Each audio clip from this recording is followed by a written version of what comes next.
Hello, and welcome to another edition of iPhone Tips and Tricks with Aeron IT Consulting. Today I thought we would go over the Control Center.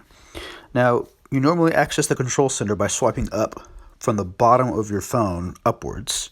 And as you can see here, I've just done that, and there are a lot of different features in iOS 11 that they've added now, such as your alarm clock, the screen recording feature, which I'm actually using right now, do not disturb while driving, flashlight, and so on and so forth. So today I thought we would go over how to actually customize that, because you can now add different options to notifications on the Control Center. So in order to access this, we're going to go to Settings. We're going to go down to Control Center. You see here I've got the option Access within the apps turned on, and it's pretty self-explanatory. I like having the ability to access that whenever I'm in any other kind of app, if I need the flashlight, for example. And we will go to Customize Controls. Now you can see here I have several different options that are included at the top here under the Include column. I've got low power mode, alarm, calculator, and so on. And if you see down underneath where it says More Controls, you can actually add as few or as many of these different options as well. So I'm going to go ahead and just add one for an example. So you hit the plus, for example. I'm going to add Apple TV Remote.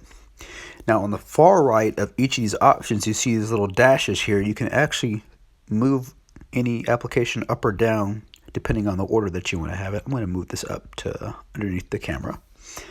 So once that is done, you can actually back out, or you can just swipe up from the Control Center from wherever you are, which I have the option to actually access it within apps. So I'll go ahead and do that. And you see here, Apple TV is now selected. And now I can actually choose an Apple TV and use this as an actual remote control for whatever I need to do. Now you see here, I've got 3 rows. I tend to like 2 rows, so I'll probably get rid of one of these options. But I have 3 rows here, and you can do a lot of different things with Touch ID with the iPhone 7 and their later models. So I can either turn my flashlight on or off, or if I press down on Touch ID, I can actually adjust the brightness of my flashlight. And you can do that with a lot of apps. For example, your screen brightness, you can do the same thing. You see down here, you can access night shift as well through this option that you don't normally see if you're just looking on this screen right here. And the volume, you can do the same thing. You can either adjust it from the main part of Control Center, or you can actually press Touch ID and have a little more details.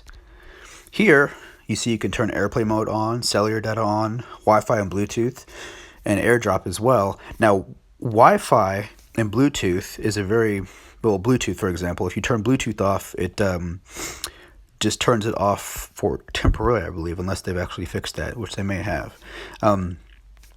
And a personal hotspot depending on your carrier and a service provider. So that is basically how you actually customize Control Center. And